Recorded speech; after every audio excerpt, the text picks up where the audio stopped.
This is Tobias from Ghost. You're watching Overdrive, the home of heavy music.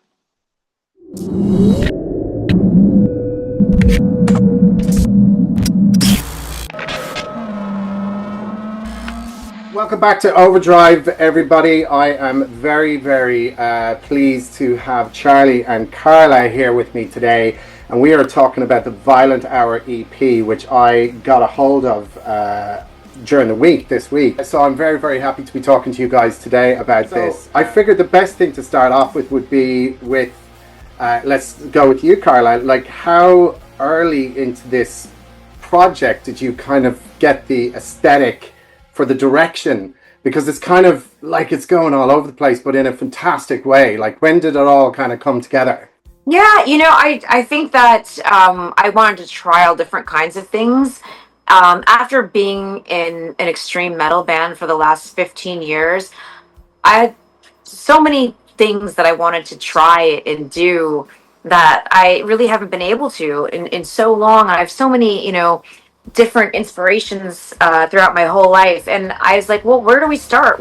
Let's just let's just do it all and see what sticks and see what direction comes up. And as different as the songs may sound from each other, it's really all just 16-year-old Carla. You know what I mean? Right. Yeah. It's all a tribute to things that bands that I've loved, sounds that I loved, and so it was really exciting.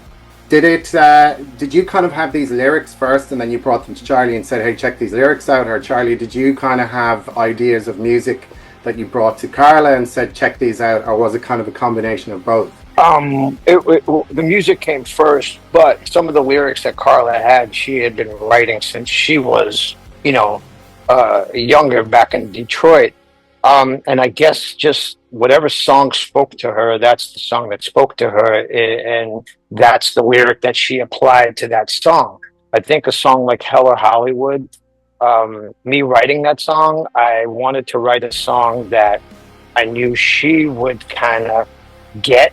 Her favorite band is Guns N' Roses, so I wanted to write a type of song that influenced not only Guns N' Roses but her. So I went deeper into like an Aerosmith type of vibe, Right. meets Guns N' Roses, meets a modern style. So that's why there's some slide in it, like Aerosmith's "Draw the Line." There's elements of Guns N' Roses. That song in particular was kind of modeled after that.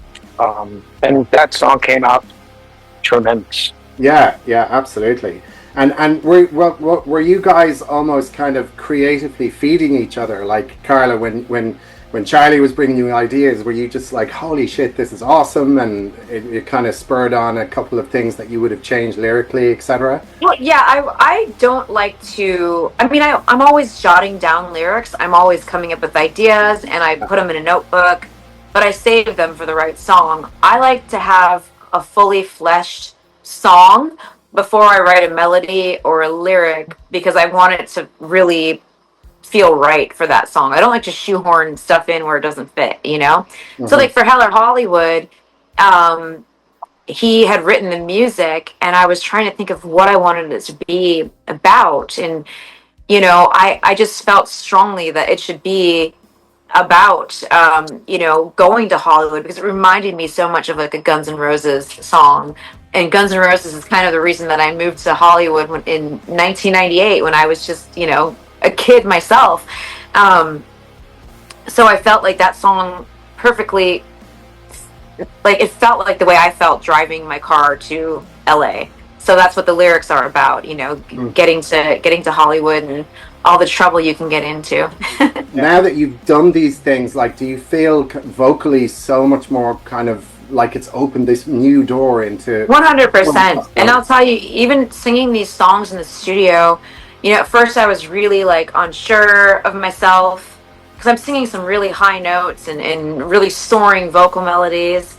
And as soon as I let myself relax and I put away any kind of like, maybe you should just be doing guttural type feelings that I had, I I grew so much.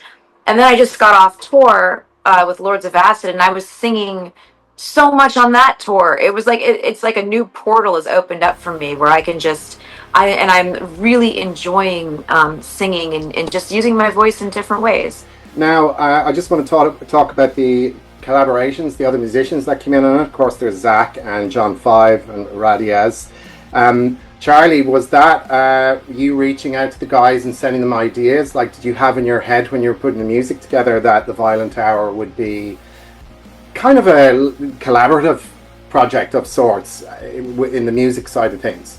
Those two songs in particular in Portland, Oregon, Brandon from Crowbot had been on the Silver Linings. Well, during the pandemic, he helped with the Rush songs, and I always loved Brandon's voice. So I knew he could do the Portland, Oregon song with Carla. That was a done deal. When it came to Sick Ones, I remember thinking about John Five because I think his guitar style, his lead would be perfect for that song.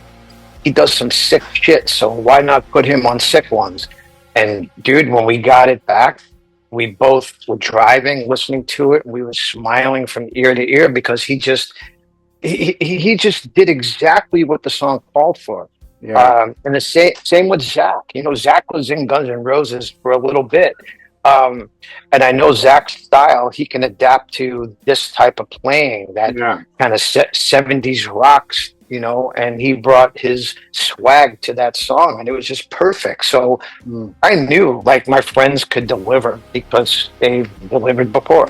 It's so fucking refreshing because you could have easily just gone, okay, we're just going to take a little bit of this and a little bit of that and just do something that was already tested and proven. But it feels like this is really different. And I guess off the back of that, my question is, was it like a liberating kind of creative feeling working on this together? I'm aware that, you know, he's mostly just my fiance 90% of the day, right? But then I'm aware that he's also Charlie Benante, prolific songwriter, right? Yeah. So it was awesome to be able to work together on these songs. And, you know, for the most part, we agreed on everything. We worked together really well. He also let me be me. Like if there was lyrics that he wasn't like completely sold on, but I love them, he's, you know, he knows he needed to back off and let me do my lyrics. Okay.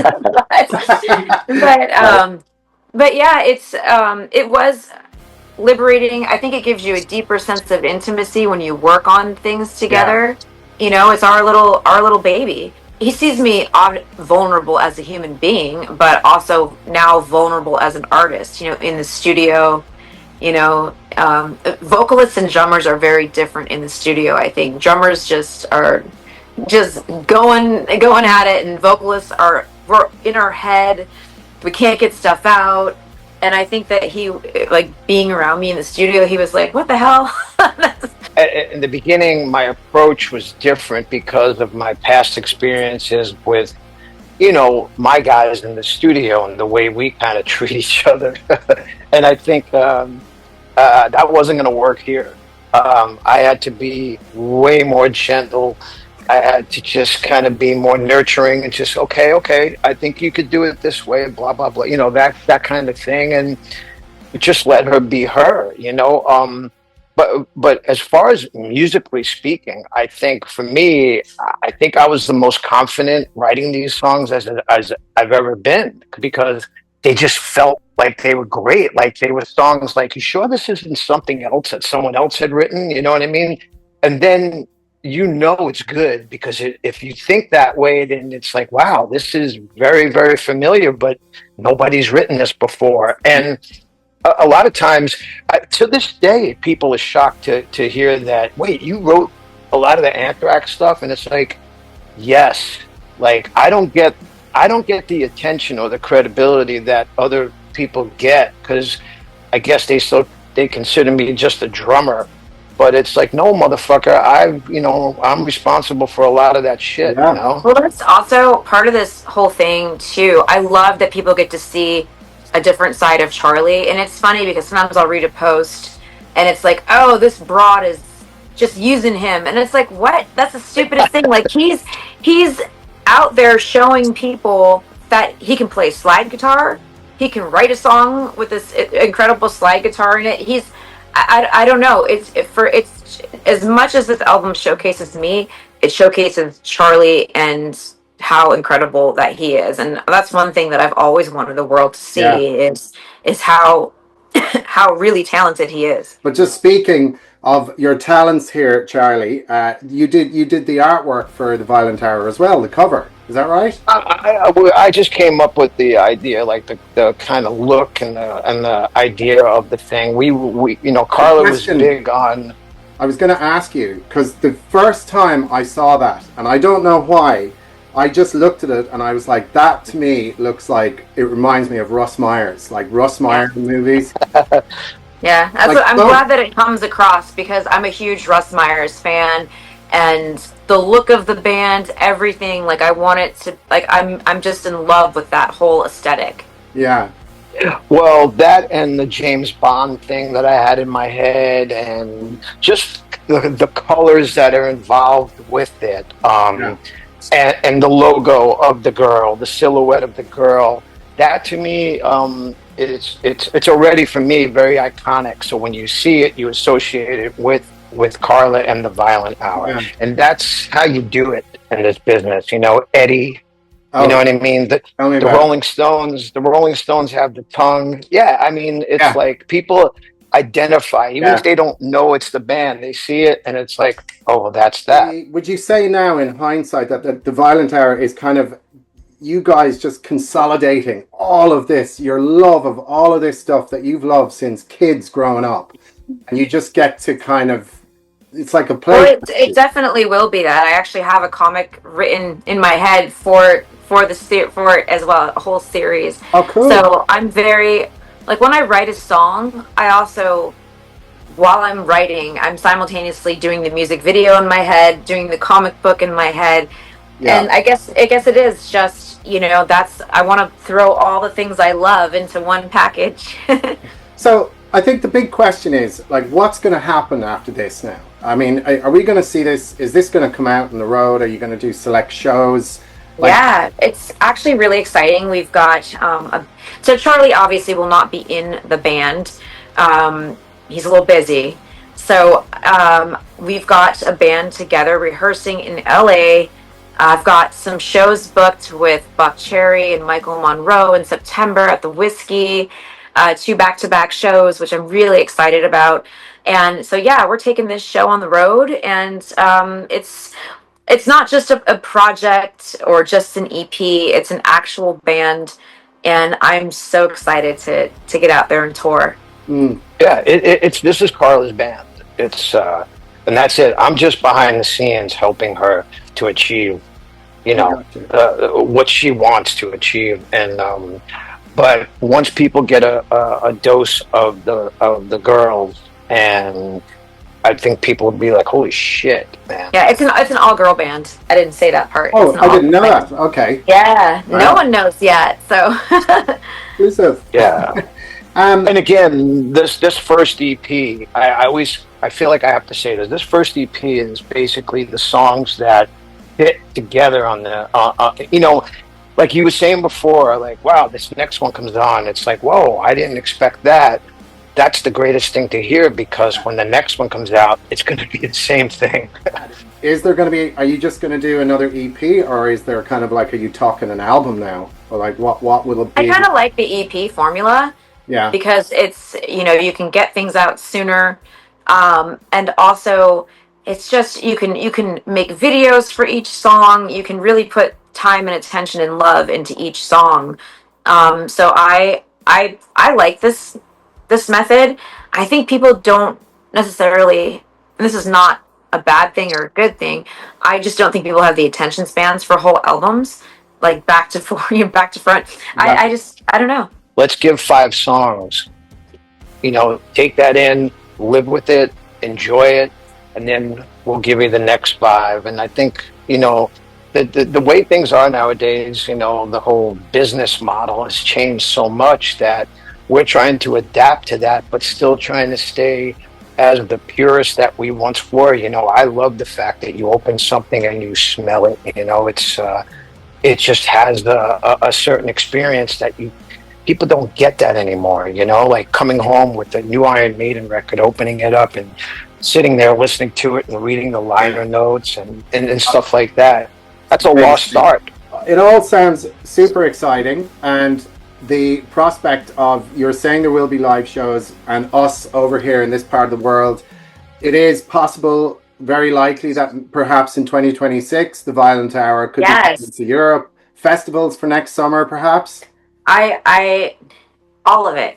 But listen, guys, I'm going to let you get on with your day, and I just want to congratulate you both on just everything, all your success, and all the things that are happening for both of you individually and collaboratively together in your life. This is fucking amazing, this EP, and I'm really excited to hear more, and just to see this grow into something really incredible and really awesome. And it's lovely to see two awesome people creating something really different and enjoying it while you're doing it. That makes me super happy, because we need more of that. Thank you. It's awesome. Thank you. Listen, thank you very much, both Charlie and Carla, for being here with me today on Overdrive, and we look forward to everything else that you're doing in the future. Thank you so much. See ya. Thank you. Bye. Thanks, bro. Have a great day. All right.